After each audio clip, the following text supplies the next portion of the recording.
کہتے تھے ان کو. نوجوان ان کے پاس آیا تو آگے کہنے لگا بابا جی میں نے بڑا زمانہ پھرا ہے, مجھے کوئی اللہ کا بندہ نہیں ملتا. آپ فرمانے لگے تو طلب سچی پیدا کر, اللہ بندہ ملا دے گا. وہ کہنے لگا حضور طلب کا میں آپ کو کیا بتاؤں, طلب میری کیا ہے, بڑی طلب ہے. آپ فرمانے لگے یار تھوڑا بہت تو میں بھی تھرمامیٹر لگا ہی لیتا ہوں, طلب شلب کوئی نہیں تیرے اندر. تو ہے تنقید کا عادی, تیرا مزاج ہے دوسروں کے اندر نقص نکالنے کا, تو طلب شلب پیدا نہیں تیرے اندر کچھ بھی, اور تو ویسے ہی تیری طبیعت. کہنے لگا حضور بڑی تڑپ ہے.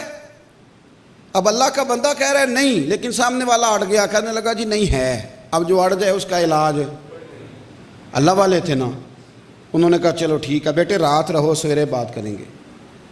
وہ رات رہا. حضرت صاحب نے خادم سے کہا اس کو روٹی میری مرضی کی کھلانا. انہوں نے 2 کلو مچھلی خوب مسالہ لگا کے زبردست کھلا دی مچھلی, اور رات کو دروازہ باہر سے بند کر دیا. ساری رات تڑپتا رہا. مزہ تو بڑا ہوتا ہے نا جب بندہ مچھلی مسالے والی کھا رہا ہو سردیوں میں. اب کھا تو 2 کلو کھا گیا 2 کلو. اب وہ ساری رات تڑپتا رہا. صبح نا حضرت صاحب نے خود دروازہ کھولا فجر کے وقت, نماز کے لیے اٹھانے گئے تو جا کے کہا السلام علیکم. کہنے لگا بابا چھوڑ سلام, پانی پلا. آپ نے فرمایا طبیعت کیسی ہے؟ کہنے لگا چھوڑ طبیعت, پانی کدھر ہے؟ آپ نے فرمایا نیند کیسی آئی؟ کہنے لگا حضور کوئی بے ادبی نہ ہو جائے مجھ سے, پانی بتائیں. حضرت صاحب فرمانے لگے پانی میں لے کے آیا ہوں, پر تجھے پتہ چلا طلب کیا ہوتی ہے؟ پتہ چلا طلب کس کو کہتے ہیں؟ سمجھ آئی؟ جب طلب ہوتی ہے تو پھر سامنے دوسری شے نظر, پھر وہ طلب کی طرف بندہ سفر کرتا ہے, پھر ویسے نہیں کرتا. طلب ہی کوئی نہیں تیرے اندر, حال ہی کوئی نہیں تیرے, تو جھوٹ بولتا پھرتا ہے کہ بڑی طلب ہے, بندہ کوئی نہیں ملا. پر میں تڑپ ہے نا, اب مجھے بتا اگر پانی نہ ملے تو؟ کہنے لگا جی جدھر سے بھی ملے میں نے ڈھونڈ ہی لینا ہے. آپ فرمانے لگے اس کو تڑپ کہتے ہیں, تڑپ. مسئلہ یہ ہے, وہ آتش نے کہا تھا وہ مزہ دیا ہے تڑپ نے کہ میری آرزو ہے یا رب میرے دونوں پہلوؤں میں دل بے قرار ہوتا. بھائی یاد رکھو اہل معرفت جو تھے وہ کہتے تھے تیرے اندر شوق ہی نہیں, ذوق ہی نہیں, تیرے اندر طبیعت ہی نہیں. میں ایک جگہ نا کول شریف کے ختم پہ گیا تو مجھے ایک صاحب نے کہا دعا کرنی تھی, چودھری صاحب کا ختم تھا. انہوں نے دعا کرنے کو کہا تو سمجھ لے, مثال دے رہا ہوں, ان کا نام سمجھ لیں اجمل ہو چودھری صاحب کا نام.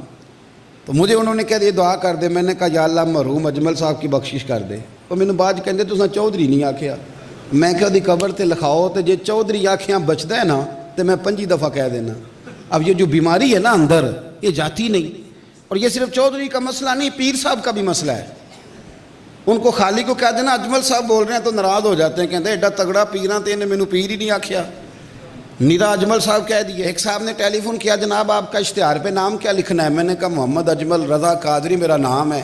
کہنے لگے نہیں پورا بتائیں. میں کہ میری اماں ہی رکھیا ہے, وہ انہوں نے محمد اجمل ہی رکھا تھا تو یہ پورا ہی ہے, اور میرے ابا جی نے درج بھی یہی کرایا ہے, یہ فل مکمل نام ہے. یہ جو مزاج ہے نا ہمارا, یعنی مجھے بھی پوچھ لو, مجھے بھی جان لو, مجھے بھی آگے, اس سے معرفت جاتی ہے, اس سے نقصان ہوتا ہے. خود بخود ان چکروں سے نکلیں, آپ معرفت والے ہو جائیں. کہیں چھپ کے, اقبال نے بڑی شاندار بات کی تھی, اس نے کہا یہ دور ہی نکتہ چی ہے کہیں چھپ کے بیٹھ جا. یہ دور ہی نکتہ چی ہے تو کہیں چھپ کے بیٹھ جا, جس دل میں تو مکی ہے وہیں چھپ کے بیٹھ جا. یار کو راضی کر, جس دل میں تو مکی ہے وہیں چھپ کے بیٹھ جا. لم استرنا بستریک الجمیل, چھپ جا, چھپ جا, بچ جائے گا.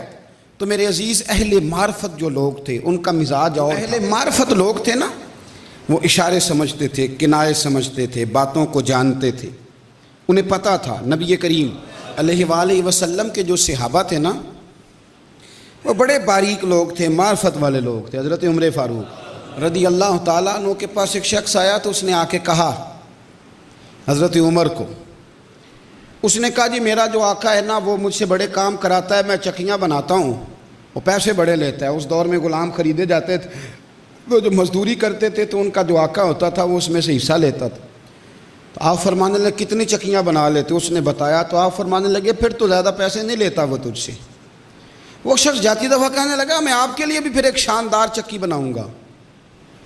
باقی صحابہ نہیں سمجھے تو حضرت عمر کہنے لگے تمہیں پتہ کیا کہہ کے گیا ہے؟ حضور نہیں. فرمایا مجھے قتل کی دھمکی دے گیا ہے. حضور چکی کی بات کی ہے. فرمایا ٹھیک ہے, جو تم سمجھتے ہو، لیکن وہ مجھے قتل کی، اسی شخص نے حضرت عمر کو شہید کیا۔ اہل معرفت تھے نا، ہمیں تو بڑی واضح بات بھی بتائی جائے تو ہمیں اس کی سمجھ۔ نبی کریم صلی اللہ علیہ وسلم نے حضرت عثمان غنی سے فرمایا عثمان، اللہ تمہیں ایک قمیض پہنائے گا، لوگ اتارنا چاہیں گے، تم نے اتارنی نہیں۔ لوگ حضرت عثمان سے پوچھنے لگے وہ کیا بات ہے؟ فرمایا وقت آنے پہ بتاؤں گا، وقت آنے پہ بتاؤں گا۔ حضور کیا مسئلہ ہے؟ قمیض اللہ پہنائے گا لوگ، فرمایا وقت آئے گا تو بتاؤں گا۔ پھر وقت آیا، حضرت عثمان کو اللہ نے امور خلافت عطا فرما دیے، امیر المومنین بن گئے۔ پھر مصر کے بلوائی آئے، وہ حضرت عثمان سے کہنے لگے خلافت چھوڑو۔ آپ نے فرمایا اس بندے کو تو بلاؤ جو اس دن پوچھتا تھا اس کا معنی کیا ہے؟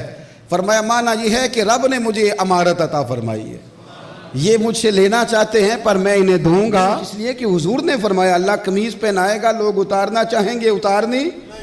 یاد رکھیں اشاروں میں، کنایوں میں اہل معرفت تھے، وہ چیزوں کو جان جاتے، وہ چیزوں کو سمجھ جاتے، وہ بڑی جلدی آسانی کے ساتھ بات کی اصل تہہ تک پہنچ جاتے۔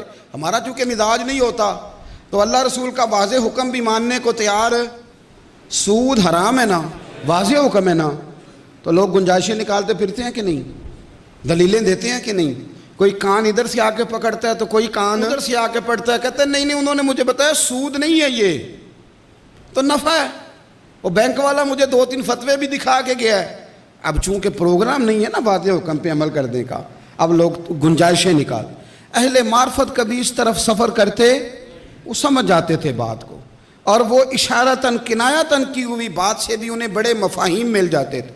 ہم لوگ کئی دفعہ باتیں نہیں سمجھتے بلکہ الٹا میں اعتراض کر دیتے ہیں، اصل اور ہوتی ہے، نقل اور ہوتی ہے، ہمیں اصل میں سمجھ ہی نقل کی آتی ہے۔